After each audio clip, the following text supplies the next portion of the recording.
Great, and it's live. Excellent. Thank you so much. So that being said, then I am officially calling the June 22nd Parks and Recreation Committee to order at 7:04 p.m. So thank you everyone for joining. I'm glad to see everybody and appreciate your time on a beautiful night. So so we're calling the agenda to order. For the agenda, please have a look if there's any additions to deletions, but tonight we're mostly talking about Horse Creek. So I'm not hearing any comments. So can I get a motion to adopt the agenda? And that's moved by Councillor Reid. All in favor? Passed unanimously. Thank you. And then moving to the adoption of the previous minutes. I'm sure it's been straight. Okay, again, thank you, Councillor Reid. It's been moved by Councillor Reid. So all in favor? Again, passed unanimously. Thank you. Perfect. So now we're moving to business. And again, tonight's meeting is all about the Horse Creek Sports Park progress update, following up on our last meeting. So with that, I turn it over to Mr. Heineman and Greg and Kyle from Urban. Good evening, everybody. Good to see everyone. Certainly looking forward to this evening. I've been in contact with Greg and Kyle. We have two concepts to share. I know we had previously talked about bringing one to you, but there's some distinctions in the two concepts that I think is really important. And of course, these are based on the input that you've provided through our meetings. So what the intent this evening would be is to review both, get your feedback, and then really be able to put Kyle and Greg in a position that in July, we could obviously come back with a finalized version with all dressed up. Again, the versions will be very similar to what you have seen before. But again, we're trying to lock down some of the different components. So, you know, I would definitely encourage your input this evening as we try and finalize this. Once we were able to get a final version in July, I was speaking with Councillor McFadden. We had a meeting last night with Council, the Committee of the Whole, and you know we do have an impending election coming here. There's a number of things to take into consideration. Obviously, the committee itself does not meet in August, nor does Council. So one of the things we were thinking of doing is certainly is it the right time, even when we get to July and we have a final concept that we want to share? Of course, we've got to think of where everybody is with restrictions coming off, people going able to visit, Mark's out, you know, enjoying nature, which I think is awesome tonight. And I think a lot of us would like to do that. So again, rather than perhaps circulating this document over the summer months, there's been some preliminary discussion, and we can talk about this as a group later tonight. But perhaps we would work with Urban as administration, figuring out the phasing and some of the financing, which we would then come back in the fall, and then certainly circulate this document for, you know, the formal consideration by the future council. But right now we're just running into some space where bringing a concept that doesn't have all the phasing and the funding finalized, I think would be a little bit premature and sets up expectations for people. Because if we go out with a very colorful, great map that even if everybody is really in support of, again, I think the big question then would be, well, when's it going to occur, and how's it being financed? So those are some of the questions I think it's imperative that we have. But tonight is still about that visioning. Looking forward to your input. I know Greg and Kyle put a lot of work into this, and you know, it's based on your feedback. So let's try and refine that feedback and get to sort of a final concept that certainly this committee can be very proud of, and then we'll work through the next steps. So I'm happy to answer any questions before perhaps I turn it over to Kyle for you know, going through the two concepts. Okay, I'm not seeing any questions, so if you're okay to move on, I will ask Greg and Kyle, and we can review the concepts. And again, looking for a lot of participation and input this evening. So look forward to your comments. Okay, thanks, Drew. Appreciate it. Good evening, everyone. Good to see everybody. Thanks again for opportunity to be here and work through this exciting project with you folks. Just going to share my screen here.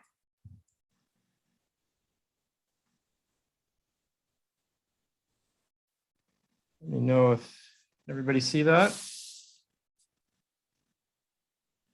Good. Okay. Excellent. So yeah, as Drew said, we reviewed all of the feedback we got from our last session, and as well as all of the written feedback that got passed along to us, and really appreciate everybody taking the time to share your thoughts. It was really helpful for us in terms of, moving forward in a direction, trying to balance all of the various uses and find that perfect spot, which doesn't exist, but we did our best here. And as we work through, from a spatial layout perspective, we took sort of two different approaches. And as Drew said, yeah, we thought they were both worthy of sharing to get everybody's thoughts on. So maybe, if it's okay with everyone, I'll just kind of quickly go through both concepts, and then maybe we can have a discussion, do a bit of a compare and contrast, and certainly take any feedback and see where we land. So the first concept here, I'll just zoom in a little bit, a bit easier to see. So we got a lot of feedback, and we talked about kind of the specific location of different components. We talked a lot about, what made sense for the maintenance facility, where we landed on both concepts. There'll be a couple of similarities here, but on both concepts, we landed on the maintenance facility being located up in the northwest corner. Greg, sorry to interrupt, but is there an opportunity that you could make this just a little bit larger? Again, I know there's people, some people, on their phones and different things. So if it's just a little bit easier, also, I'm at home and I have a fairly large screen and I'm struggling to see it. But I know, and maybe if we go through both examples, maybe if we start in the northwest corner and sort of go around, then people sort of know where we're going. Is that a little bit better, Drew? Yeah, I think is okay. I see a couple of thumbs up. Does that help everybody? Is that working okay for everybody? I think it's good. Okay. So yeah, maintenance facility is located up in the northwest corner there. The rationale behind that is just being closer to all the ball fields. The other piece that played into that decision was along Township Road 262. Our understanding is that the school requires a minimum of 3 entrance points along that road to their property, and so that tends to really squeeze things. And the way this sort of worked out, it was helpful for us to have that space, that frontage for the school down there, and move the maintenance facility up to the northwest. So you'll see that that's consistent in both of our options. Also, bike facilities shown also to the north here, with parking in between that and the maintenance facility.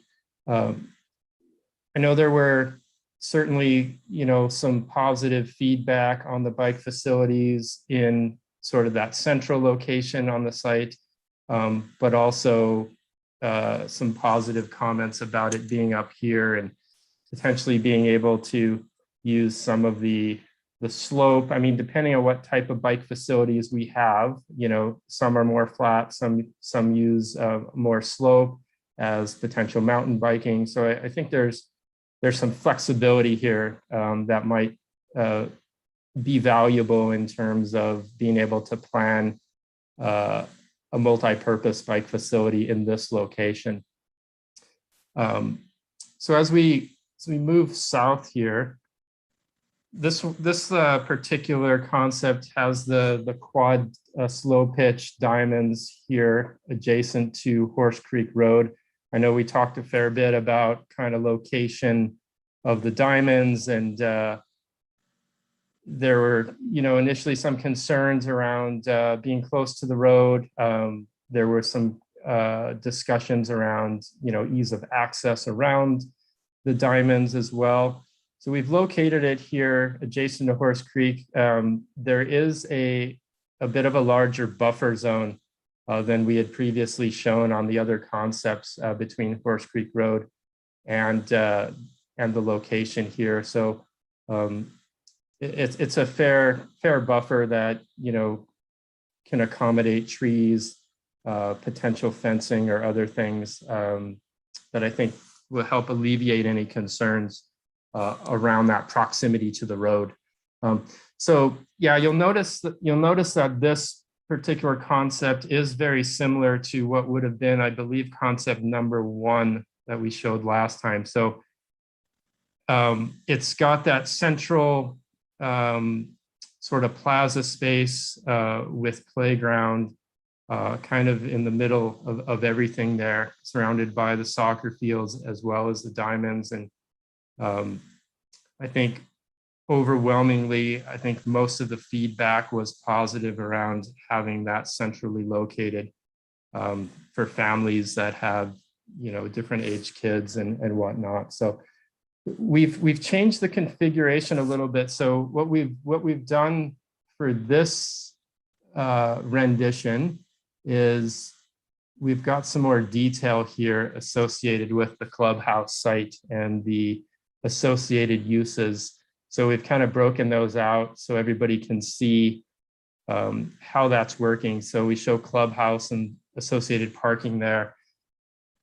We've got a couple of hockey rinks on the east side, and then the leisure skating ice area on the west side of the clubhouse.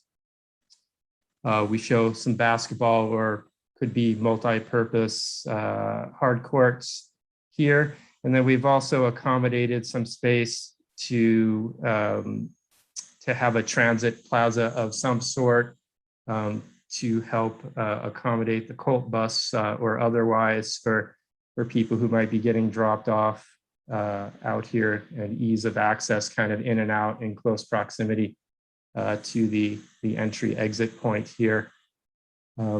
So we've squeezed in 5 soccer rugby fields, and the way this is set up here is potentially these could be the 2 fields north of the clubhouse could be kind of your feature fields, maybe 1 soccer, 1 rugby centered on the clubhouse, and then for viewing provides sort of a nice proximity, a nice balance.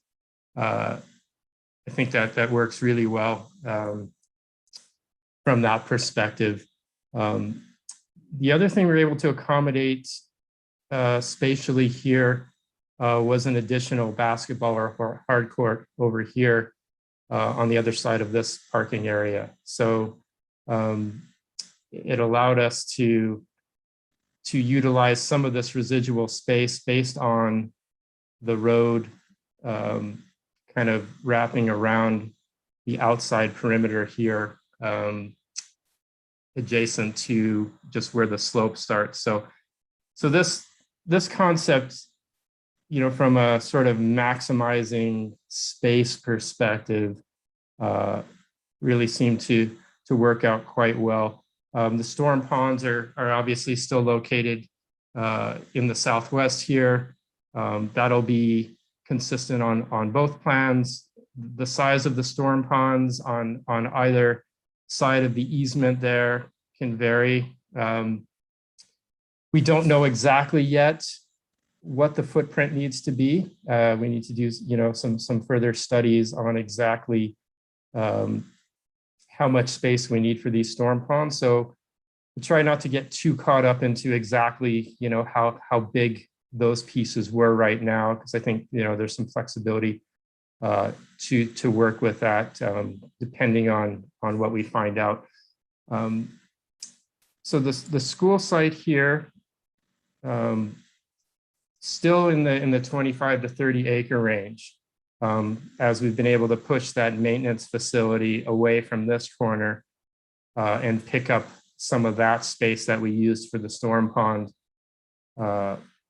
This is just a footprint of a potential school building. We just wanted to show here and demonstrate that there was plenty of room within the pressure zone to accommodate the building here. And then just showing, as we did last time, just the opportunity for additional soccer or rugby type fields that could be part of the school site as well. So that kind of highlights this option. We still, are planning to do this trail network and look out there at the high point here in the northeast corner, which would be typical of both concepts as well. So similar approach in terms of the distribution of parking throughout, and trying to, generally provide close proximity for people to the specific uses that they want to get to. Okay, so that's that one. So, sorry, Greg, can we, Sure. Does it work for the group to kind of ask some questions about option one at this point? Yeah, sure, we can do it either way, but if, yeah, that's great. Happy to do that now. All right, so I think Councilor Reid has a question. Oh, sure. So the hashtags across the playing field and through the property, that pressure zone delineation, does that have to do with where water can go, or? Yeah, this area here is where we're able to utilize existing servicing in this southwest corner. I don't know, Kyle, if you wanted to maybe elaborate on that at all. Yeah, no, that's exactly it. So the reservoir that's going to service this sports park is the Heritage Hills Reservoir. And it currently is designed to service 3 pressure zones, but the 3rd pressure zone, which would be northeast of that red line, won't actually be able to be used until Heritage Hills expands further to the east. So that's where in the previous study, we highlighted that extremely high premium in order to get that clubhouse outside of that pressure zone. You're talking, extra millions of dollars for that.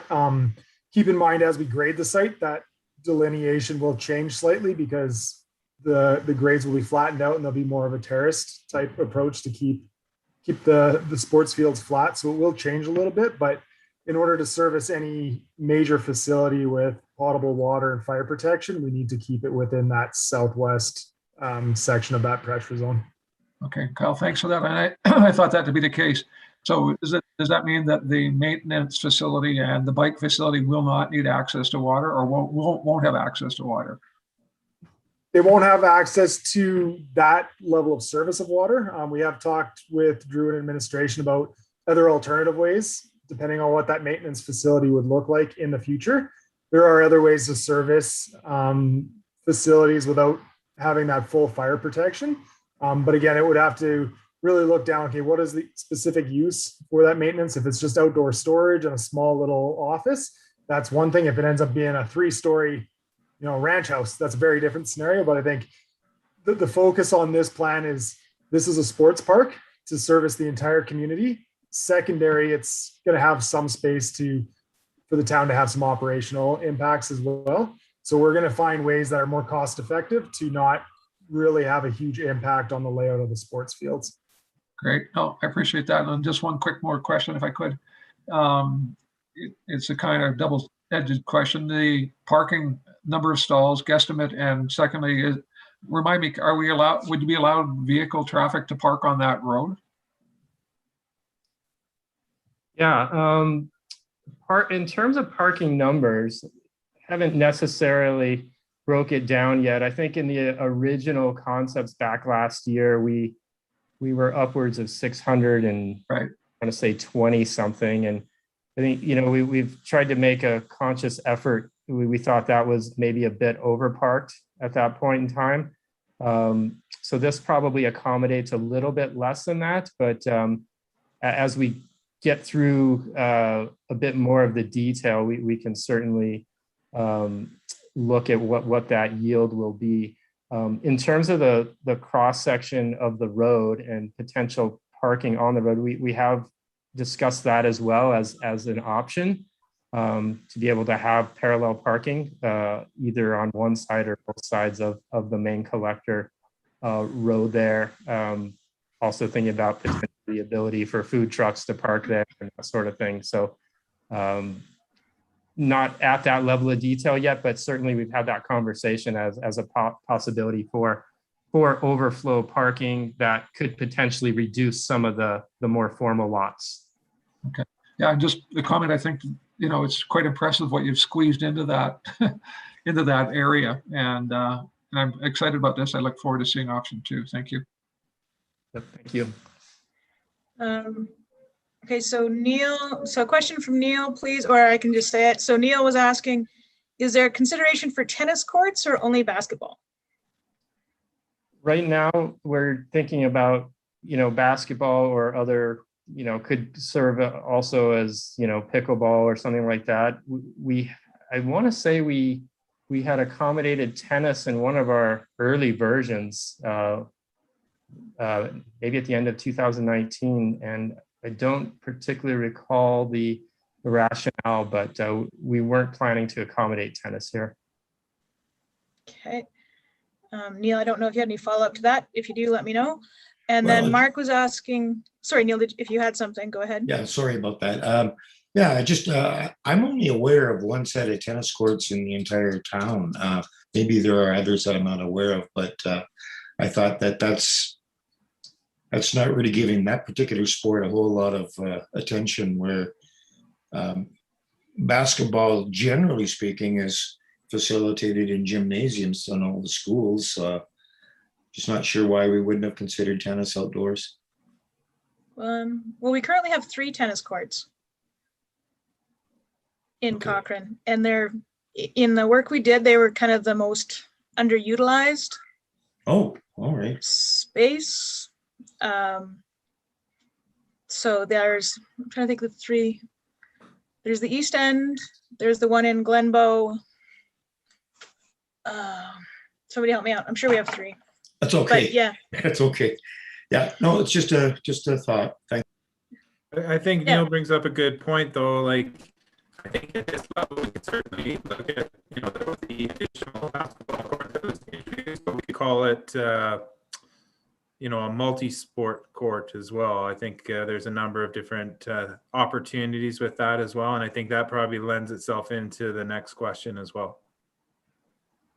yeah. And that's a good point. I think multi-use is probably the way to go. Mark's question, and Mark, you can expand on it if you choose, but was, is there a summer use to the leisure ice? Either parking or picnic areas or? Yeah, I think largely it would serve as open play, you know, probably be depressed to be able to be flooded. And, you know, I anticipate, you know, we haven't shown any trees on this plan yet, but I think it would be generally open park space that, yeah, could accommodate picnic tables and those sorts of amenities. Okay. Is, sorry, I'm not seeing, sorry, Leah, is that you with your hand up? Go ahead. Maybe it was me, Tara. It's Peggy. Could be, sorry. It's okay. I just remember a conversation a couple meetings ago about pickleball and how that was, and I assumed the same thing about tennis, that that there was reluctance to put that on this site because of how windy it is here. So I just wanted to add that from my memory. Yeah, I recall that portion of the discussion as well. Certainly around pickleball, that as much as there's a demand for it, this site might not be the best fit, was kind of how I remember the first iteration of questions. Just scanning, I don't see any other questions. Mine goes back to the water issue or the water options for the bike facilities. I understand like there is some need for some water up there for them to prepare the track, those type of things. You know, is there some sort of water up there? I get it's not going to be potable or pressurized water, but is there some sort of solution that we're mapping out in our Yeah, lines for there's water for there? probably two different ways we can look at it. I wouldn't say that we can't get potable water up there. I just can't guarantee what pressures you're actually going to get. It could be pretty low pressure, which might not be feasible from feeding through a hose. But that being said, we're also going to have irrigation is going to be a necessity for this entire site to some degree or level. So we're going to have internal pressurized systems for that do go beyond the pressure system. So there might be an opportunity to utilize that as well to water the bike facilities. We just have to be sure it's very clear that it would be irrigation water and not potable water. So no one's trying to, turn a tap on and try to fill water bottles, right? That's where the clubhouse would come into play. Perfect. Thank you for that. So I'm not seeing any new questions, in which case let's move on to version 2.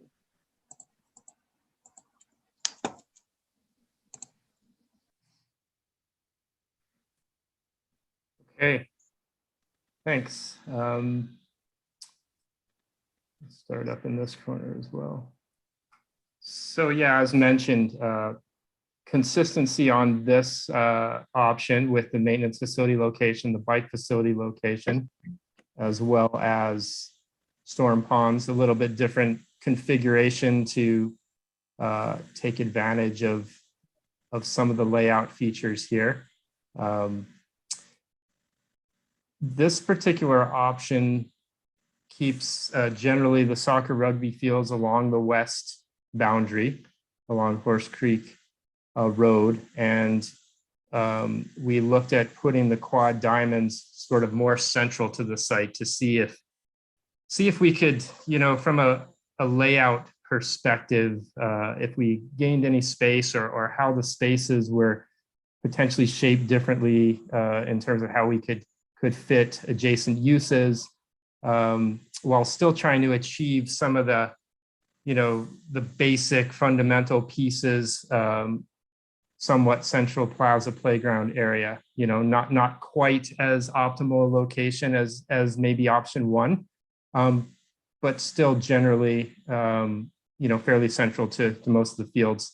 In this scenario, the clubhouse shifts up a little bit, and you've got one soccer rugby here, and then the quad diamonds adjacent on the east.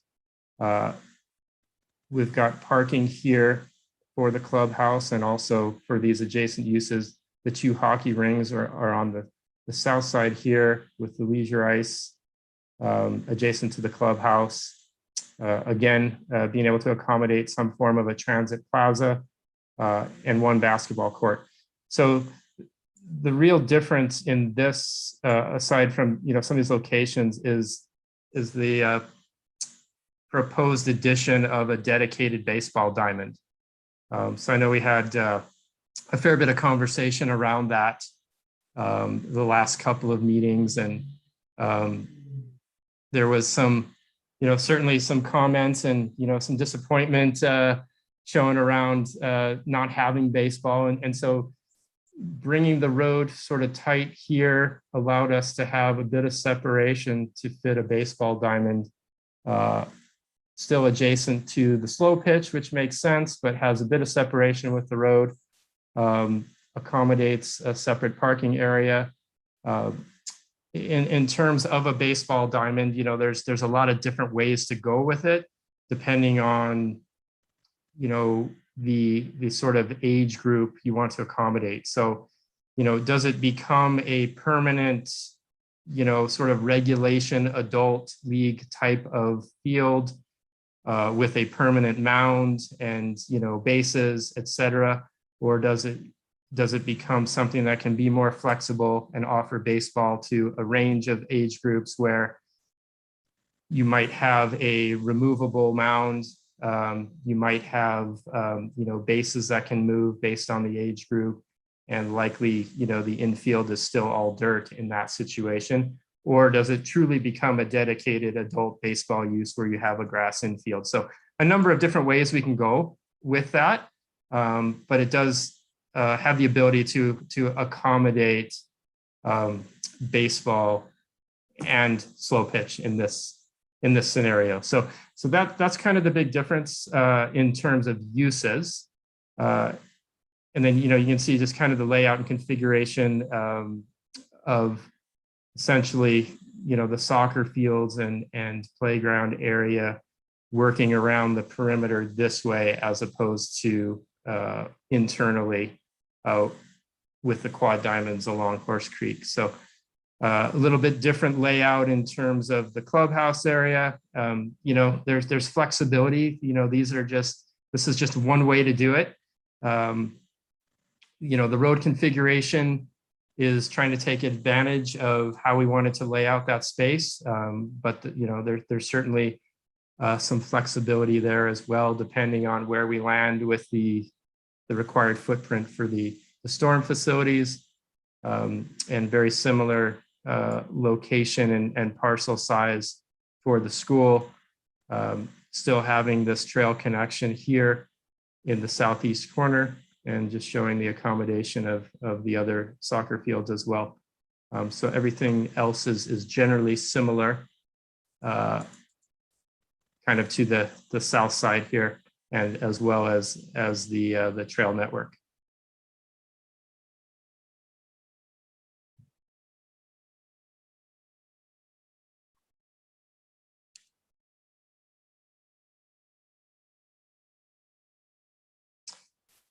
So Terry, you're on mute.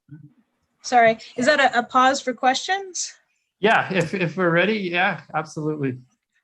Perfect. I will open it up. Who has a question or comment? 'Cause The only thing, if I could share just for the benefit of the committee, I think, you know, from my point of view, having worked with minor baseball and just the growth of the sport, I know that they've been very eager to have a baseball specific facility.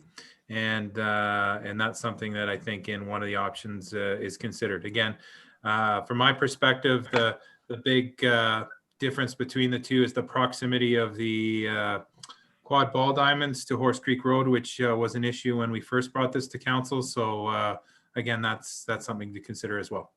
But I'll leave it to the committee to provide us some feedback.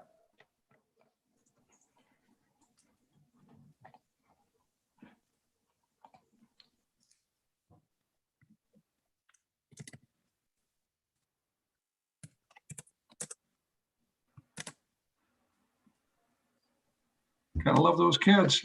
Yeah, sorry, my executive assistant just piled through the door and is now army crawling around the room. So, okay, well, I'll just raise my first thoughts, and then if people want to marshal their thoughts, we can talk about option 2 or option 1, and then kind of give some kind of clear direction of where we want to go. So for my points, kind of the priorities for me was skedaddle, was having the feature field, at least one feature field for soccer, for baseball, and for rugby. I think having a dedicated baseball space is really important. And we can leave it up to, you know, baseball to kind of give us their guidance on whether they want it, what level of baseball they want, I guess, is my thoughts on that. But yeah, so option 2, as long as we were saying that we're identifying a feature field for soccer, rugby, and baseball, is hitting my preference. Peggy, did you have a question, comment? Oh, I was just gonna, yeah, it's like a big puzzle, isn't it? It's, you could move things around endlessly. I like the position of the clubhouse before, where it looked over the 2 soccer fields or rugby fields or whatever. That makes a lot of sense. I also know that in some rink facilities, it's really nice to be able to have an indoor space to put your skates on. So if it's a 2-story, you know, often that would be the bottom level, and then you would have some kind of rubber mats that take you out to the rink. And this is a bit far in this option. So that, I also like the slow pitch diamonds on the side of the road that you know, where they take up so much space. We talked about walking around all these fields to get to, you know, get to those 2 inner soccer rugby fields. That's quite a long way to walk. So, the bike facilities, either scenario, they're in the same place. If it's an asphalt pump track, it requires less water, but it also is more economical to have a flat site than that one. But maybe an asphalt track can fit in that site nonetheless. And then, yeah, those are my comments so far. Okay, thank you. Okay, so spanning the group, nobody's volunteering, which is going to be a mistake. Alex, I'm going to ask for your thoughts. This Alex or the other one? The other Alex. I have some thoughts. I'll let the other Alex speak. I was going to say junior, but that might get us all into trouble. So I'm not going to say junior. So Alex, Mr. Niznik, over to you. Alrighty, well, I can understand the concerns about the quad diamonds and the second option being kind of a blocking space for connectivity. With that being said, though, I do like having that baseball space, especially since we'll be losing the Glenbow space in a few years. Also, I do like how the leisure ice and hockey rinks are sort of in one little cluster in the second one, although they are close in the first anyway. So I think overall, I like the second one better, just for the greater options it offers. Perfect. Thank you. Yeah, you're all going to regret not volunteering. It's going to be like going to school. Mr. O'Connor. Yeah, this is a cop out. I'm gonna say, like Leah's comment, can we see them side by side before I say anything else? I kind of like that this is the best of both worlds. Out of all the previous options, these two options have kind of really taken the best of all of them. So I'd like to see them side by side if we can. Is that possible, gentlemen? I'm not sure. I bet I can do it. Just if you could just do like the screenshot. Of each? Yeah. So I like can this see- is number 2, right? This is number 2. I don't know how visible it's going to be.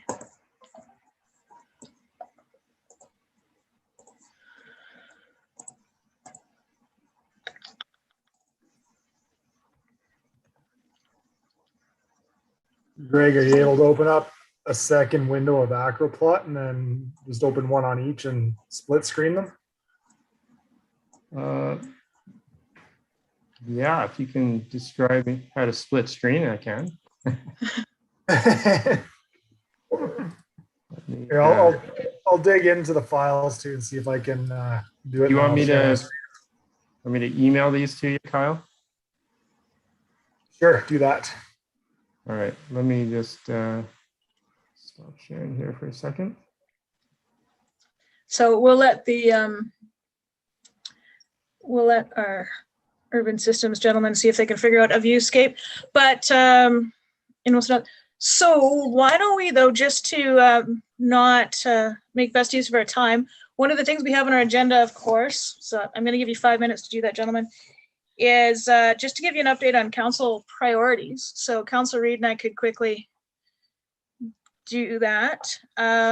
So it's a busy time. Mr. Hyman had kind of highlighted we're coming up against the election, and in a lot of ways we're coming to the end of the runway in what can be delivered council-wise. So we had the land use bylaw project, which is a super important project. A lot of work's gone into that, and it looks like that project is actually going to be deferred to the end of the election, till the other side of the election for the new council to give direction on. There's just more public engagement needs to be done, and to deliver that project properly, it's going to be deferred. But a lot of successes. Tomorrow night, it's going to be a Facebook update on kind of accomplishments of 2020 and the 3 major capital projects we have going on right now, which is the 1A upgrade. And there's an official launch of that Friday morning, I think, Councillor Reid. We have with the sod turning, the RCMP building, and the transit hub. So a lot of capital projects happening starting right away. So that work is continuing.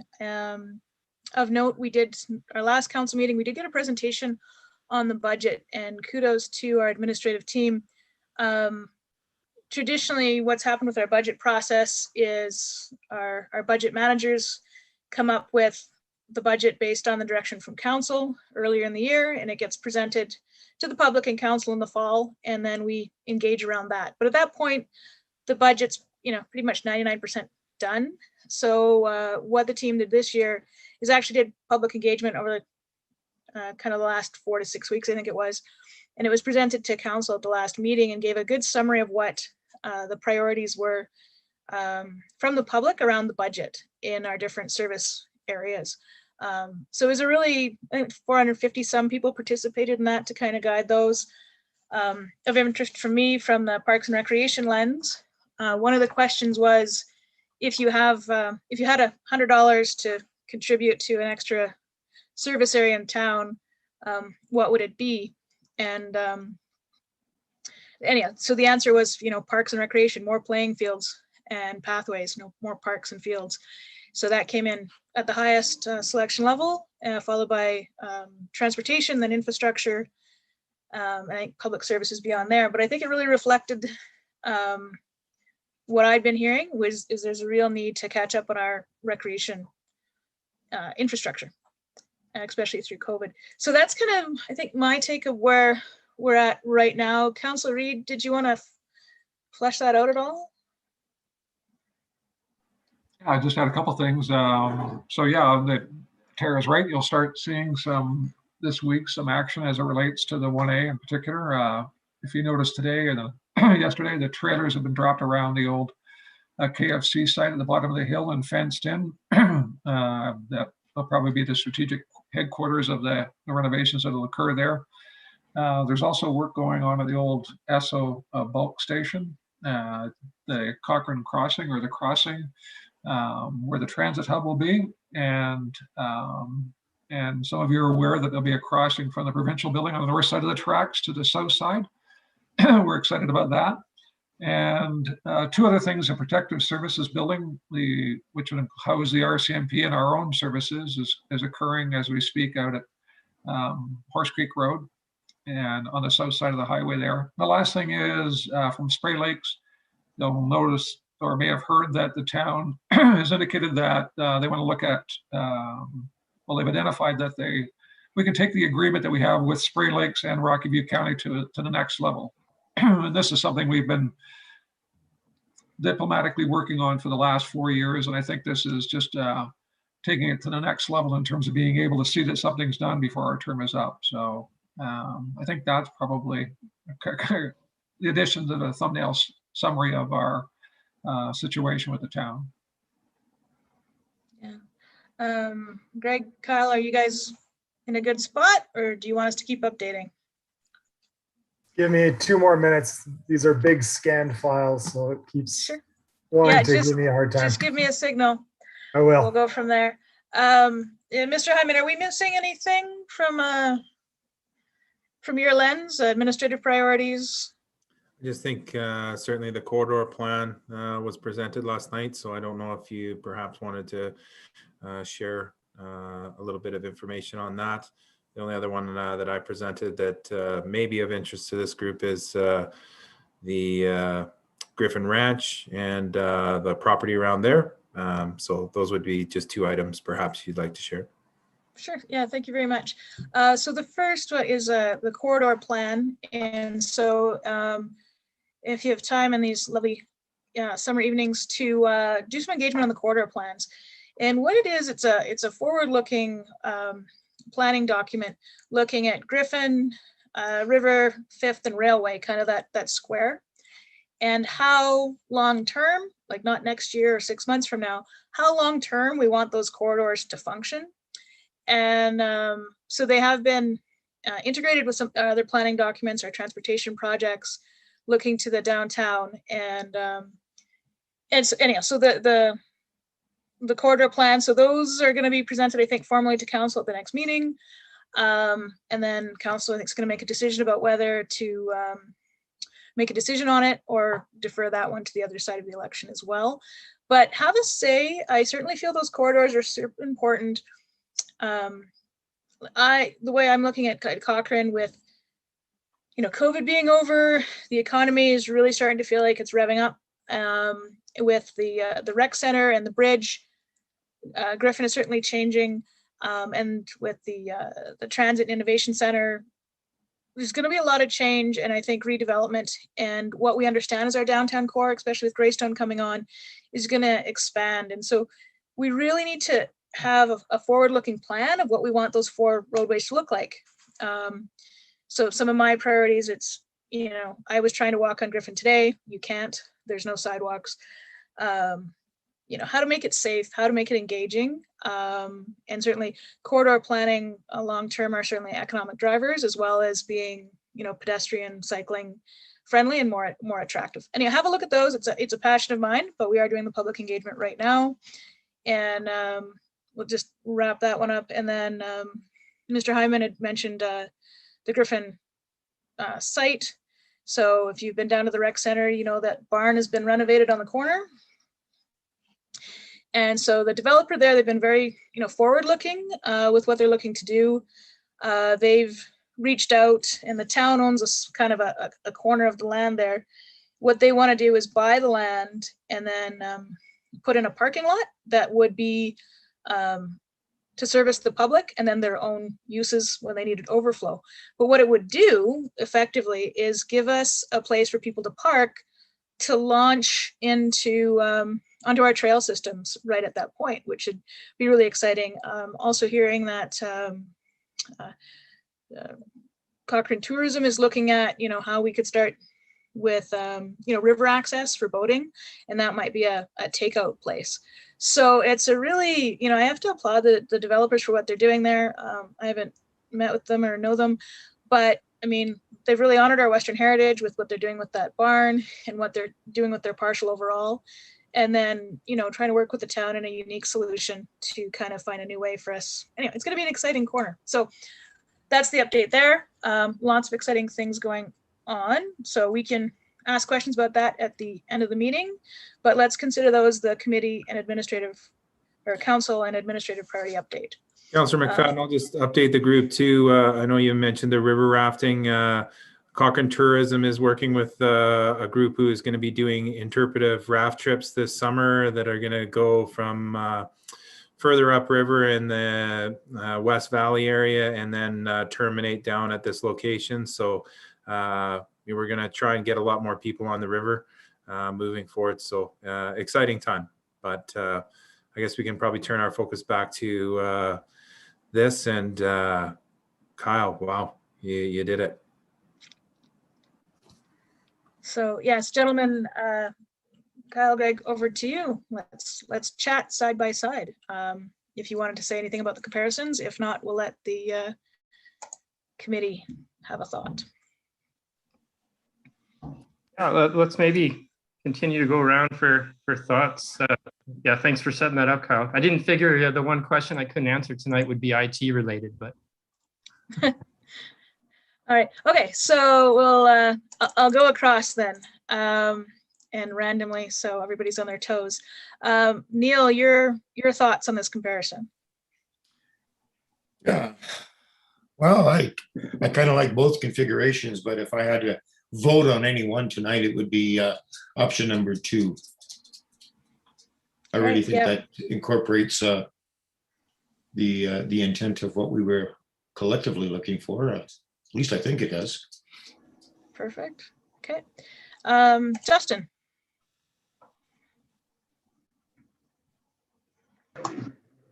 There we go. Well, if I'm just doing a quick vote, they're both very similar, as everyone said.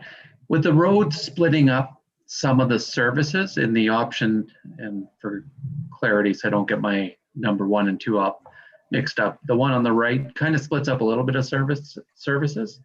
So I worry about pedestrians maybe just running across from one to the other and that. So that would probably tip the scales to the one on the left for me. Option 1. Okay. Okay. Okay. Alex, Mr. Niznik, did you want to wade in now that you see them side by side?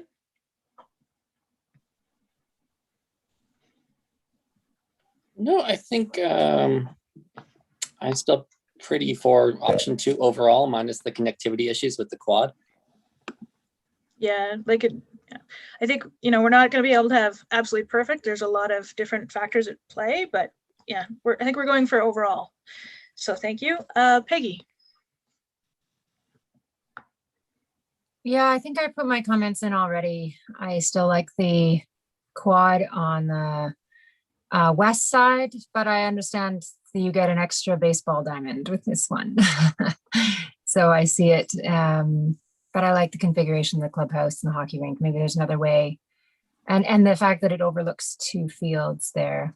Anyway, sorry, it's I can't vote yet, but Okay, yeah, no worries. We're getting the feedback, and maybe there's still room to tweak. So anyhow, thanks for that. I'm just trying to make sure everybody gets a chance. Mark. I really like the second one, especially in terms of the clubhouse relative to the slow pitch diamond. I think it'd be problematic for the people in the slow pitch to cross the rugby fields to get to the clubhouse in the first one. So that's why I wouldn't pick the first one. And then is that going, my question to the experts would be, will that be enough parking in the south parking lot? Taking into account most people will park there to go into the clubhouse, either for the slow pitch or for the soccer and rugby. That would be a question there. And then, and again, it's the hockey rinks. Would they be used as hockey rinks in the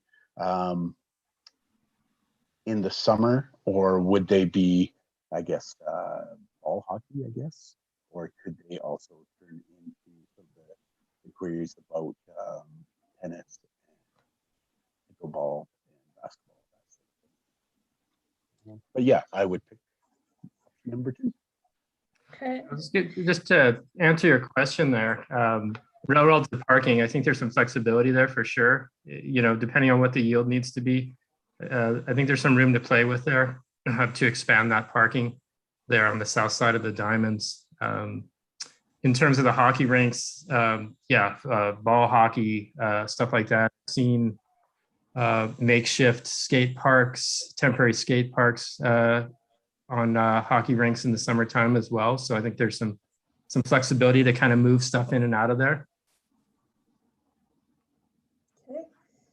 Thanks for that. Leah. Well, every time someone speaks, I change my mind. So I guess I'm on the fence. I think I'm leaning towards 2 after Mark's comments there around the location of the clubhouse. I think those are great points around that. Yeah, the access to the slow pitch and the soccer, as long as we can, it's not too far of a distance for that skating access.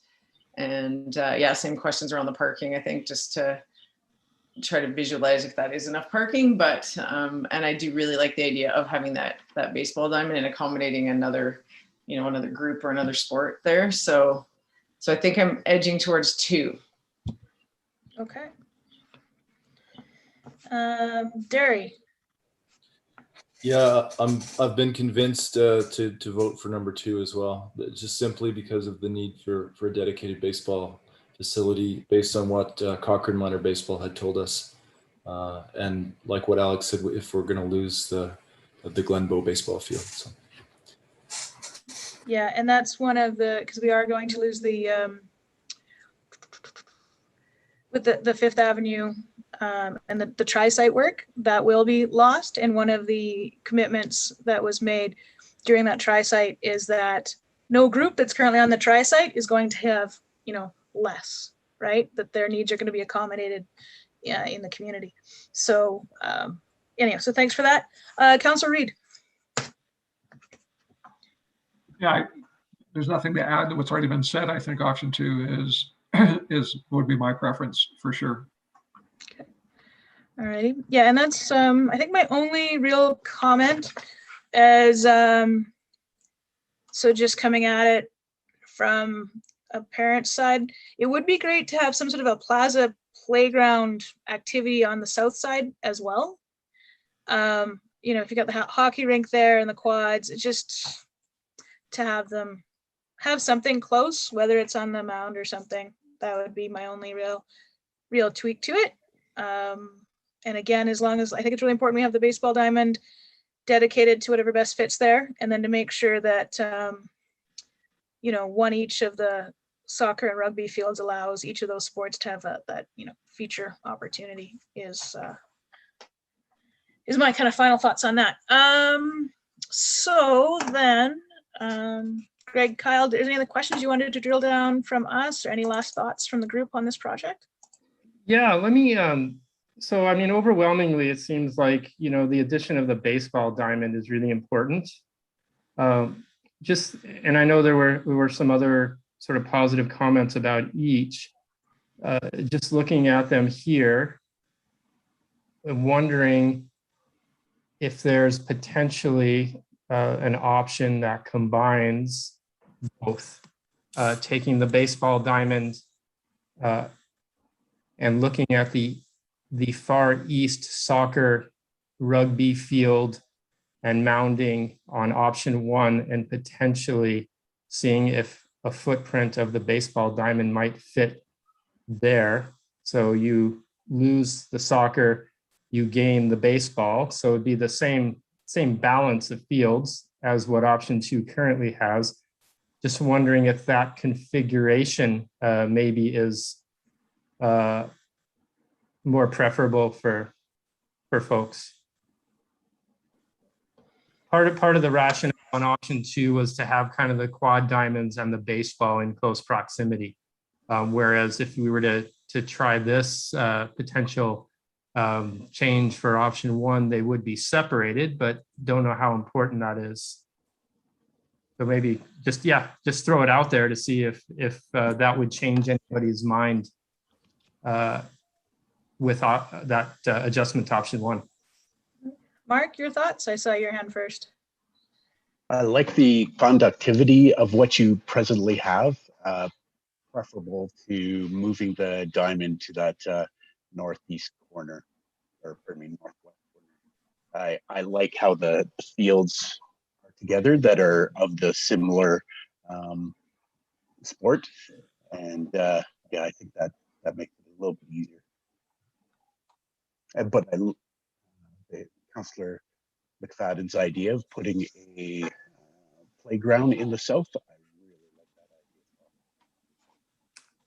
that idea. Yeah, Okay. can absolutely be accommodated on option 2.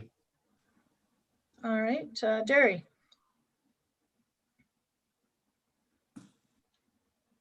Oh, you're still muted. So Oops. there you go. From what you're saying about combining the 2 options, if you just extended the road out further on option 2, do you have enough space to go around the baseball diamond, keep the diamond and keep the quad pitch where it is, and extend the road? Do you have enough space for that? It gets a little bit tight there with the slope, and then trying to accommodate a buffer between the 2 uses. I did look at that, and I did feel it was a bit tight. And in some ways, I did like a little bit of the separation of the use and having kind of its own parking dedicated, with the baseball. Just And it also allowed us some of that sort of mounding to implement in terms of screening and errant balls and that sort of stuff as a buffer between the trail system. I just want to jump in on the safety concern of the separation with this collector road. There are very unique ways where we can design pedestrian crossings through corridors where we've got raised crosswalks, I don't know, certain types of, features that really slow the drivers down, even if there isn't a pedestrian there. So I think we can certainly accommodate a pretty glamorous crosswalk, maybe something around that parking. So if people did want to park here to get to one of these ball diamonds, it's still quicker than maybe crossing from all the way over there. So I think we can really accommodate that without having to jeopardize any safety by any means. Okay. Jenga again, can I jump in? Yeah. it looks like we might have saved some space or something by moving the road in. I can't quite figure out the what's happening here, but if we really want the ball diamonds, which is, or baseball diamonds, I mean, which just sounds like we do, then they could also be where the bike facilities are in option 1. And you could move the bike facilities back central. So just another idea there, because the quad diamonds would still be close to the baseball diamonds.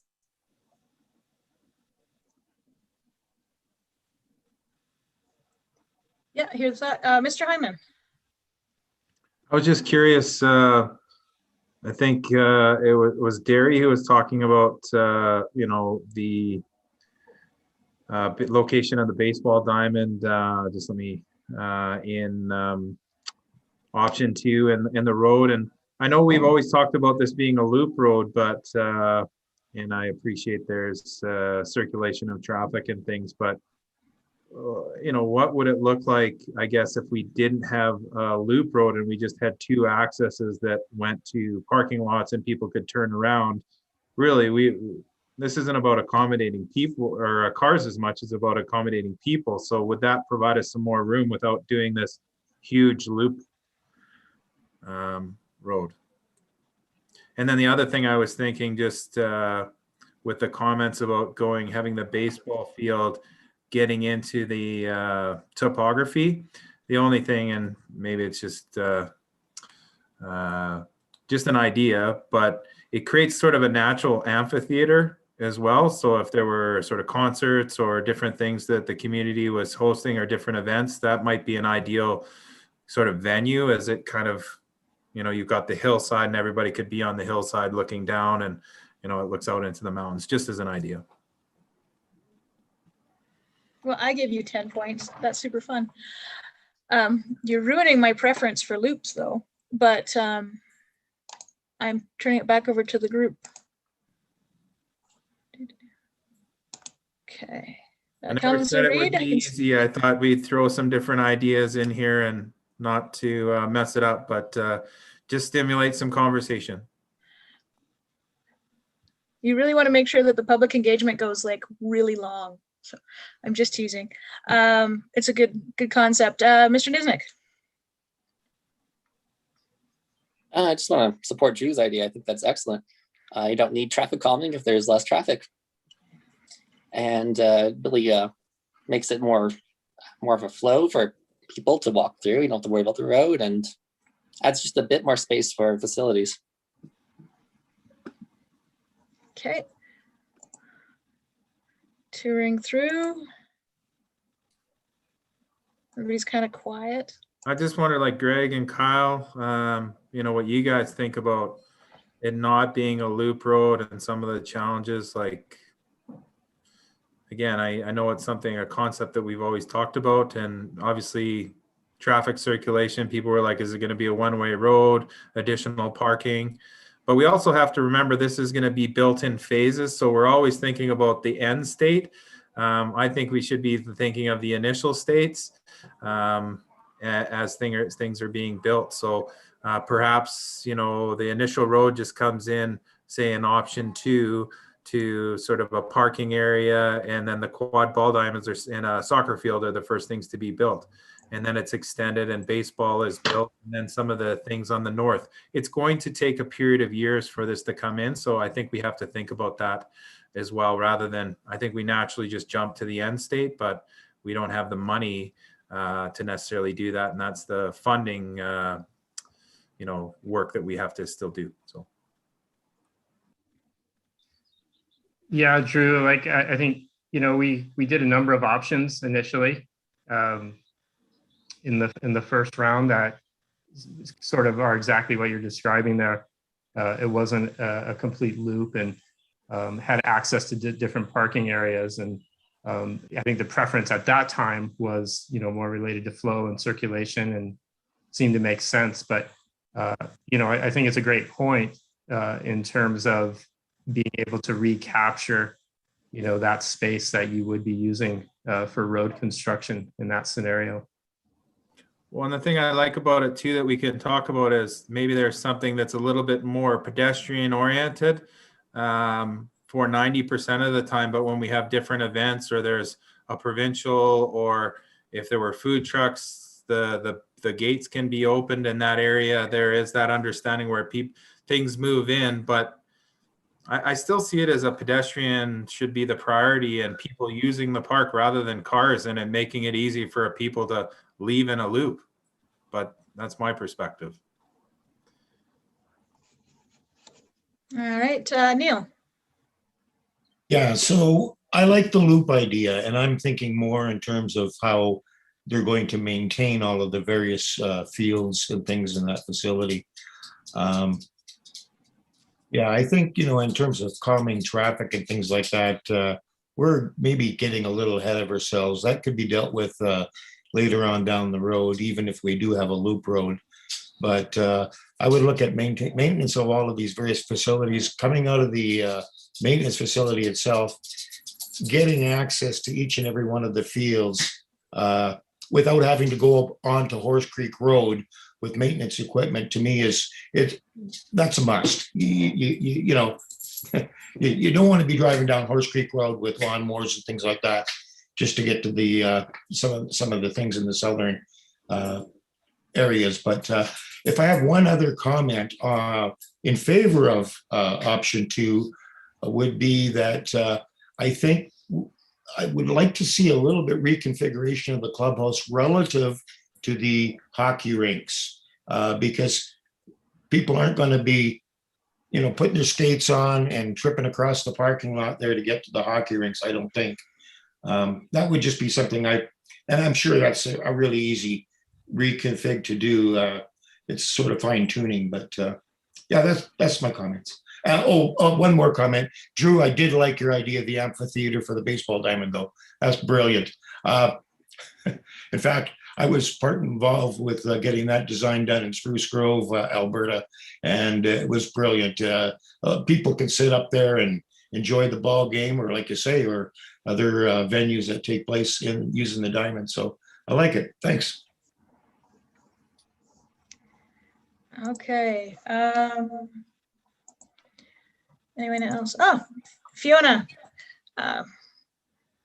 Welcome. I don't know when you joined us, but we've had 2 options presented to us, and we've had a kind of a conversation over which of the 2 we kind of like, and the group overall seemed to be leaning to option 2, primarily because it had a dedicated baseball diamond.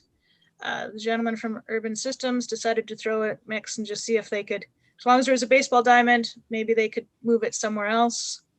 And then Drew is champion keeping it there so that you could kind of rely on the hill and use the baseball diamond as a bit of an amphitheater experience.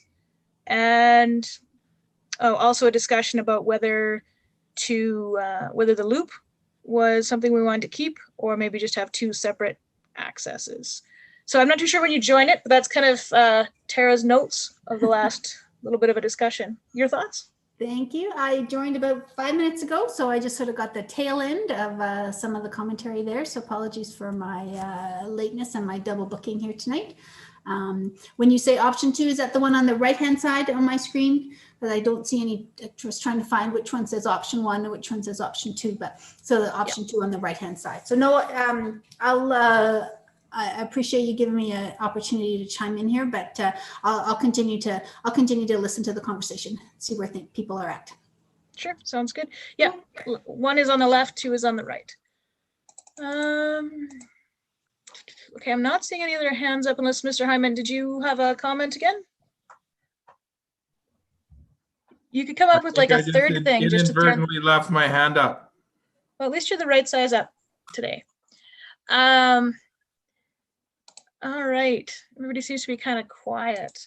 Yeah, so for my part, I'm having a hard time giving up the loop. I really like the loop. I do hear the point about, we're going to be building this in phases, and how do we stage that out? I do hear the point, but I'm just thinking, so I have my kids, I'm trying to drop a kid off, and I pull into the first entryway and it's blocked, and now I have to turn around and go up to the second one. And that never knowing if it's full or if there's going to be access. So I still like the loop. I mean, I hear it, and maybe as we're staging it out, it doesn't start off as a full loop. And then again, just kind of play the clubhouse closer to the hockey arenas. I hear that. And then plaza playgrounds, maybe small ones on either side of it, like north-south was a thought. And then maybe relabeling the basketball court from like a basketball court to kind of a multi-use hard surface, so that we can, be planning to use it for different items, and also be planning in the summer months that the hockey rinks, and just have some sort of vision for what they are in the summer, is just my thoughts on that. Okay, so I'm going to scan across here again. And I'm not seeing any new comments. So Greg, Kyle, have you kind of got the input you were looking for from the group tonight? Yeah, I think so. I think you summed it up quite nicely there, Councillor McFadden, in terms of, we talked about potential playground on the south side. We talked about the proximity of the hockey rinks, the clubhouse, the idea of the basketball court serving more of a flexible purpose, and the idea of just having the dedicated baseball field. So I think that's great. It's a really good direction. Okay, so then next steps, just to make sure that I'm clear, you gentlemen will take this away. You'll do another tweak on it. It'll come back to this group in our July meeting with kind of a finalized. That'll also include our revised principles, I think. Yes. And from that point, the group will be able to make kind of comments and opinions from there. And then I think we'll have a clearer understanding of what the public engagement beyond our work will be, and what the timing for kind of decision to council will be, is my thoughts at this point. Does that fit, Councillor Reid and Mr. Hyman? Yep. Works for me. Okay, great. All right, well, with that being said then, we are going to accept the motion to accept the park progress update for information. Leah's made that motion. All in favor? It's passed unanimously. Okay, so then moving on, we've kind of done a quick council priority, administrative priority update already. I did, as part of that though, I did see there was a question about the Griffin property. Mr. Hyman, a question near and dear to my heart. Will the barn be a brewery? But maybe if you give an idea of what actually they're going to be doing with that site. So just a little bit of background on that barn. It was built in 1907, so it's been moved from its original location to the new location. So it's on a new foundation. They've renovated it. I believe they spent upwards of $250,000 on the restoration. So it's quite an amazing, work that they've done. The intent would be it's going to be part of a larger building. So they're proposing an annex and then a 3-story office building beside it. However, that will be really a building that can be rented out for community events. So part of what I was sharing with council last night was Cochrane Tourism has envisioned utilizing that facility at different times, perhaps having bike rental out front, and then as I said, river trips that would terminate at that spot. So really the parking proposal and just the links to the history of over 100 years ago is pretty special for our community. Yeah, it's pretty exciting. If you could, when you're speaking to them, pass on my appreciation. I think it's a pretty exciting vision. So as part of the update that we had done prior, I'd also mentioned that in the budget engagement piece that had been presented to council, through my lens, I saw that the recreation had been highlighted. And in the comments, Leah, you'd mentioned some feedback from your survey. I just wanted to give you an opportunity to highlight that if you like. Yeah, just to clarify that, one of the questions we asked was around, the the adequate amount of, we said facilities, so we don't know if people assume that meant indoor and outdoor spaces, but it was less than 50% agreed or strongly agreed that there were adequate facilities in Cochrane for sport and recreation. Whereas I think with the cost, and there was one other one, I just closed it now, but there were two others that were over 50%. I think it was around the number of types of programs and options that there were. So I think it just lines up with what you're saying, but also that council is addressing that and the town is addressing that through these projects. So I think it's well timed, and yeah, that the community is really looking for that. So, but I have a couple of infographics that I can share that just summarize the results overall, and I can share those with the group, or we can put those in the minutes if that's appropriate, or just share them. And then we're going to be coming out with a sort of more detailed analysis of all of the results as well. So I think that'll be probably of interest to this group also. So I'll share that.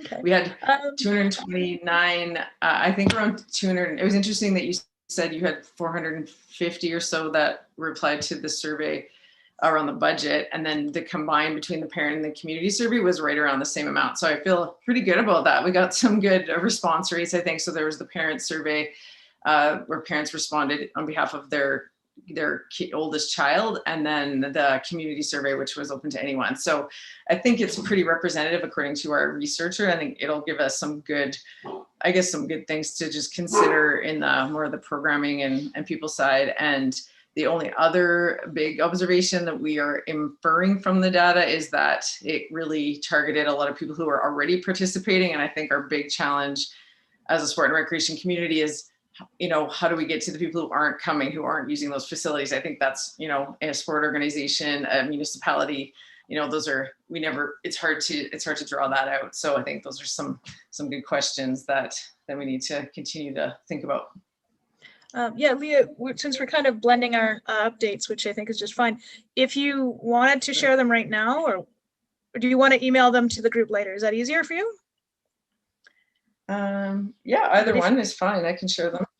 Yeah, if let's quickly just share screens. Can we do that, Karen? Just share the screen and we can highlight that. Yeah, I'll just open that back up again. I'll just share the two infographics, and then I can also share the more detailed PowerPoints as well later. Let me just, it just had it, oh, there it is. Okay, 1 second. Survey findings. Okay, I'll start with the community one since I've already talked about that. Share my screen.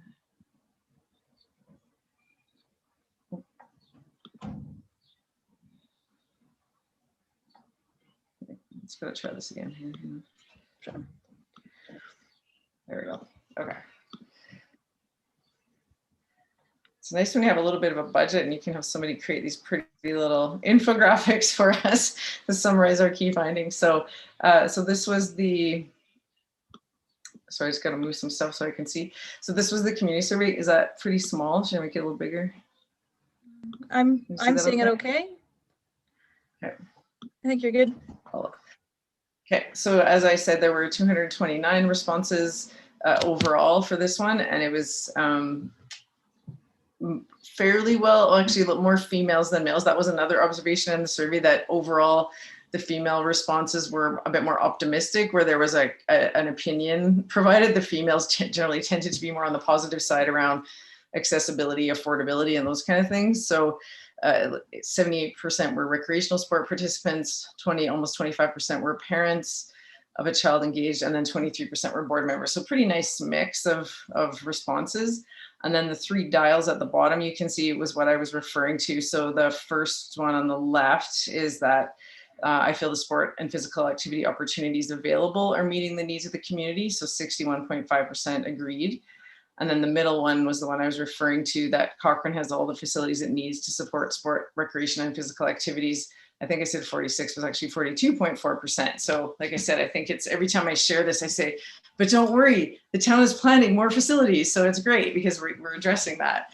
And then the last one was around affordability. So 52.8. So we're in the, in the middle. I think overall it's, I guess we can interpret that how we like. There's always room for more improvement, but I think that, and the next one, you'll see that affordability, accessibility, and time come out as barriers as well. So Yeah, I think that was it. And then just the bar graph, which was just the kind of overall divide of the ages. And there was a question in there about how people access their information. And, you know, for the most part, as the age increased, your reliance on, how did that work? Now I'm gonna have to look back at that one. So it was around the program guide. So the program guide is somewhat useful, but most people are still accessing information online, I guess was the bottom line on that one. So I'll pull that one up and maybe share that in the chat once I'm done, but I don't wanna, yeah, I don't wanna take too much time. Does anyone have any questions about this one? I'm wondering, like, did you compare the stats there on demographics to the rest of the Cochrane population? Because then you could see, did we have more females respond? It kind of looks like it. And then, and you can also weight responses if you know that your demographics are a little bit off. Like that looks like a good number of responses, but the results will be skewed based on, it's a self-select, right? Yeah, you know what, I'll check. We have a meeting with our researcher. That's a great question. Yeah, just to kind of look at it if it's representative or not. Same thing with the age. And again, yeah, absolutely. Yeah. And sorry, Leah, did you have a second infographic you were going to share? Yeah, is that okay? Do you want me to go through that one, the parent one? Yeah, go ahead. I mean, I guarantee my promise always is to get us out of here at 9, but I know, I'll get you. I'll be quick. But yeah, it is quite. I think it's quite interesting. So, okay, so the parent one. Let me just share my screen again here. This one. And like I said, I'll share the full PowerPoint, and it breaks it out, and there's more. There's more like of the, what do you call it, like qualitative and responses and comments as well. And I would, love it if any of you have any other insights or questions we could ask the researcher on how to break it out so that we can share it in a really meaningful way throughout the community. So that's what we're working on next, is how do we share this information and use it. So with the parent one, then it was 211 responses, and we had asked the parent to respond on behalf of their oldest child, with their oldest child in mind. And so on this one, it was a little bit more even as far as the split within the gender. And so I think, and then interestingly, we hear a lot about I hear a lot about, nationally and internationally around sort of gender gap in sport and physical activity. But I think in Cochrane, from what we found, we're doing a pretty good job. The responses, the satisfaction, the rates of dropout between the male and female was actually pretty even through this survey for Cochrane. So on the blue rectangle on the left, so the 65% is that parents indicating, we're comparing pre-COVID participation with current levels of participation, that 65% of parents indicated their child was participating in less organized sport each week, which is not surprising. So less organized sport during COVID. But if you look at the bottom with the little people there, the unstructured sport participation actually stayed the same. And we were convinced, like, absolutely, that, unstructured activity would go up because kids weren't doing organized sports. So they're automatically going to be outside playing more and doing more things on their own. But this survey did not come out showing that.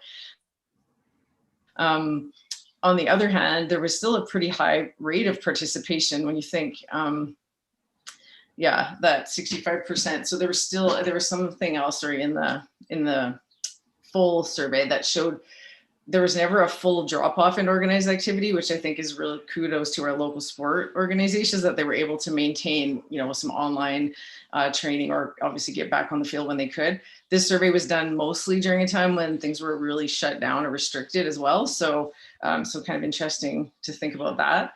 And then, so I think on the left, the teal is that parents with female children, and then the blue there, parents of male children, that they were spending no time on organized sport, recreation, and physical activity. So that's just the converse of the one on the left there.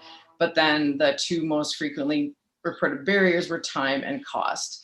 And we broke it down. We had I think about 10 different options in there. It was time and cost and level of coaching and distance, travel, like geographic, and then the sense of belonging one as well. Sort of, were there social emotional reasons why you dropped out of sport or you weren't participating, and that was really low. And so that, again, I think says a lot, speaks a lot to our sport organizations. There was also one question on the amount of time in organized sport and whether you felt it was, right, just right, not enough or too much.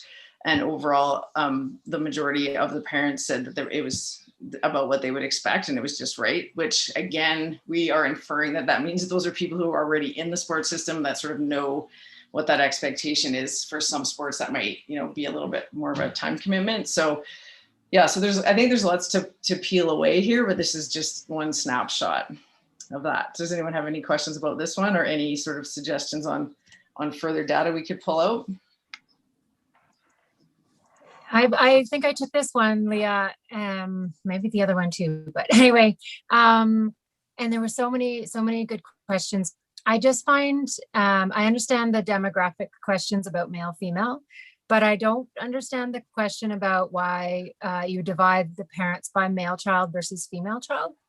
And I think it may not necessarily be the story that you want to be, but it just shows up twice on this survey, in addition to the male, female of the respondent.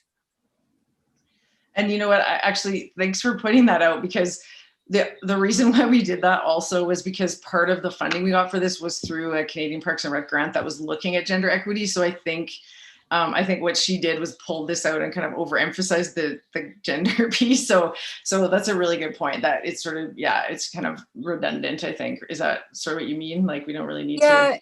It's redundant. And when we have other types of gender or, prefer not to say, or non-binary or transgender or whatever, they're not really represented in those stats. So, and they weren't given an opportunity to say their gender, and it just, maybe there's better stats you could throw out there that, and still have the same information about their participation in structured and unstructured. And for me, like I have a kid of both genders, but so far.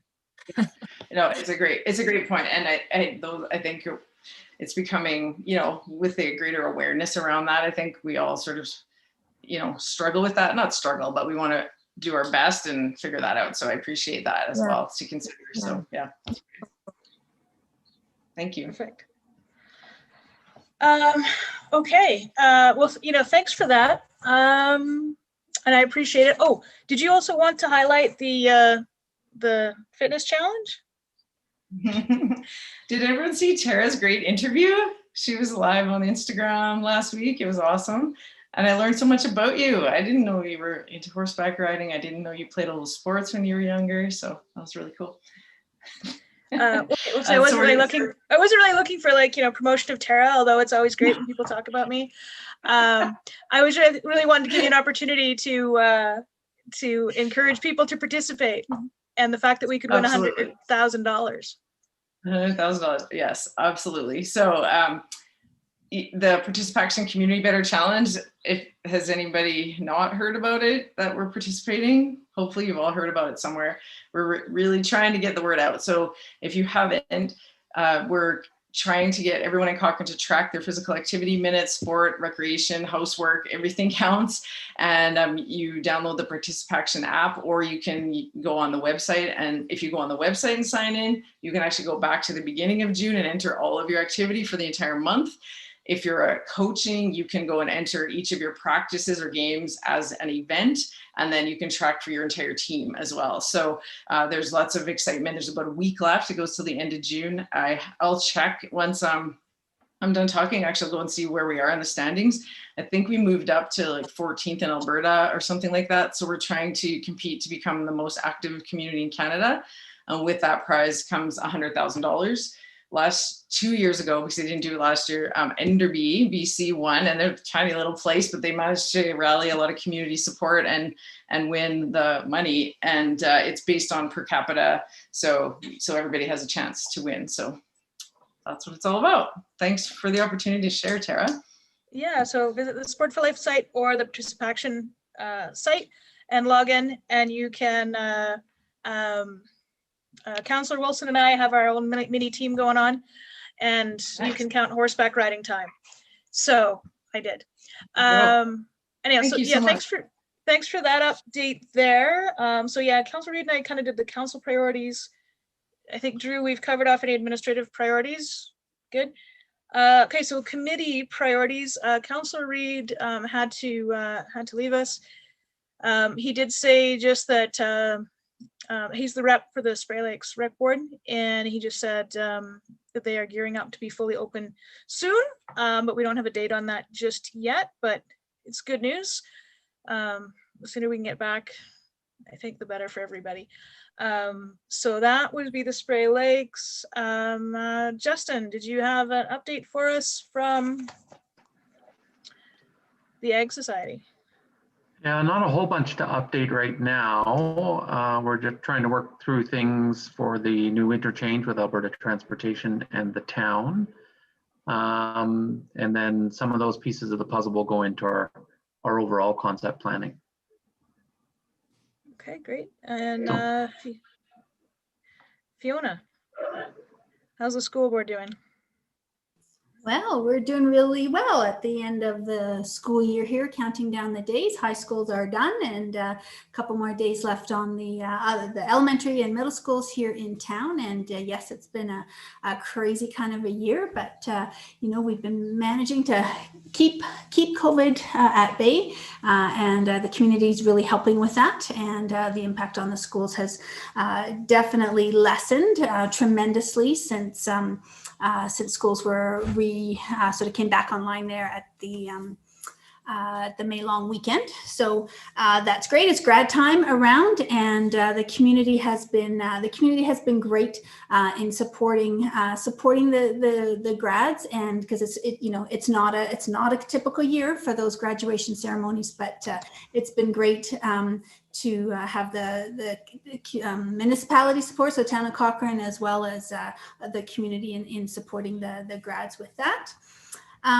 We have football camp this weekend up at Cochrane High, so that's good. That means that some organized sport and rec is happening now with the high schoolers, and so that's good to see as some of the rules begin to relax a little bit. We're able to, it's the last 2 days of school, but it's there, right? And so that's positive news for some of the for at least the football program, that they're able to do some of that piece. The conversation around the field up at the Tri-Schools, that's the meeting I was at actually just prior to this, sort of having just continued conversation around, enhancing the field up there, right? And you remember here at the Parks and Rec Committee, we did have a presentation from them a little bit ago, and so those conversations are continuing, and hoping to move ahead with that project as quickly. They're very passionate and want to get it done like yesterday, but we'll continue to work that and see how we can best enhance that field for the students, but also for the community as well. So yeah, that's just a quick little update. Great, thank you very much. Do we have any questions kind of from, we're kind of blurring things right now, but do we have any questions from the roundtable on that at all? The different groups, anything? No? Okay, cool. Okay, so I'm just going to speak briefly to committee priorities, and then we'll make some motions on this. So just looking ahead, like we mentioned at the beginning of the meeting, we're running out of runway on the council term here in summer and all those things. So how does that then affect the work of this committee is something I was looking ahead to. So like next steps, so July, we will hear from Urban and be able to kind of, give the direction on this one. Then we this committee takes a break in August.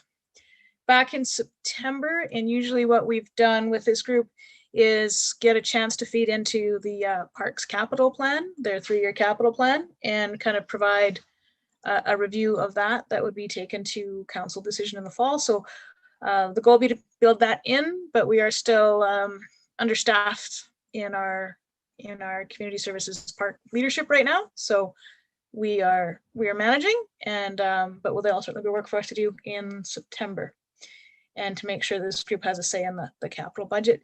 And then prior to the end of the year, what we'd also want to do with this group is do a review of the work plan, and what do a review. Like right now we have it in the budget to be looking at the master plan for Midford and Cochrane Ranch. But we can kind of do a review and make sure that that's really the right direction that we want to go, or kind of where we're at. So lots of things in flux, but in the fall there, we'll kind of do a review of the work plan of this group and gather your feedback as well and tweak that, and then get council's direction to make sure we're in alignment. Is kind of how I'm envisioning the next steps for this committee. Any questions, comments around that? Mass silence. Perfect. Okay, great. Okay, so we're gonna like catch up on kind of the formality of our agenda here. So can I get a motion to accept the council priorities for information? Excellent. Came from Mark. All in favor? It's passed unanimously. Great. Can I get a motion to accept the administrative priorities update for information? I believe that came from Leah. And all in favor? It's passed unanimously. Thank you so much. Committee priorities, again, who would like to make a motion to accept that for update for information? I think Derry did that for us. Thank you, Derry. All in favor? It's again passed unanimously. And the roundtable update for information. And Peggy made that motion, right, Peggy? There you go. Thanks so much. And a motion to pass that, please. So all in favor, yes, passed unanimously. Excellent. Okay, if at any time the group does not like my getting motions passed strategy, just let me know. So the upcoming important dates, July meeting, July 27th, we're booked for our next meeting. So I hope to see you then. As always, if you have any questions, comments, whether it's around this committee's work or the town work more generally, just reach out and I'll be more than glad to help as I can. So excellent. So I hope I get brownie points for wrapping up a meeting in 1 hour and 41 minutes. So, oh, Fiona, do you have a question, comment? I just a question around the meeting in July. I know council has gone back to meeting in person. Is the committee still meeting in a Zoom format, or what's the go forward? Yeah, for right now we had a bit of a chat with it. We're going to keep, I believe, all the committees generally speaking, via Zoom for now, and then I think we can reassess in the fall when we kind of see what the situation is, and then maybe we can have a conversation at that point, whether this is a format that we want to continue with or in person. I think both have their strengths and weaknesses, and we can kind of discuss from there. So, but for July, and I would expect for September, just count on maintaining the Zoom meetings for now. Thank you. Leah? Sorry, just one thing I just thought of. Sport for Life Cochrane has created this Cochrane Sport Network, sort of a forum to bring local sport organizations together.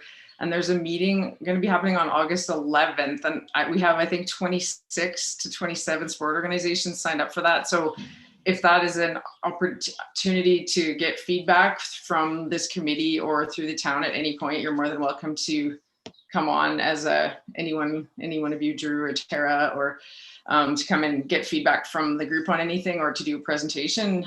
It's really nice to give those folks a voice and to have them all in the room together. So, and we may be meeting in person, but I just wanted to put that out there in case that's an easier way to kind of reach a whole bunch of sport groups at the same time, or maybe you don't want to go there. It might just open a can of worms, but it's out there. Leah, can you send us an email on that? Yeah, and sure. We'll see if it's an advantage that makes, yeah, that we can. And I can even send you the list of the other groups that attend, and yep, definitely. Sure, that'd be great. All right, last chance for questions, comments. Oh, excellent. All right, well, as always, group, I really appreciate your volunteering, your time, and the thought and energy that goes into your work on this. So thank you so very much. I appreciate it. I hope everybody's enjoying the start of summer. And I'm gonna go feed my rugrats and get them not doing army crawls on the floor. And have yourselves a great night. And I am officially adjourning our meeting at 8:44. So thank you so much. Have a great night, all. Have a good night. Night.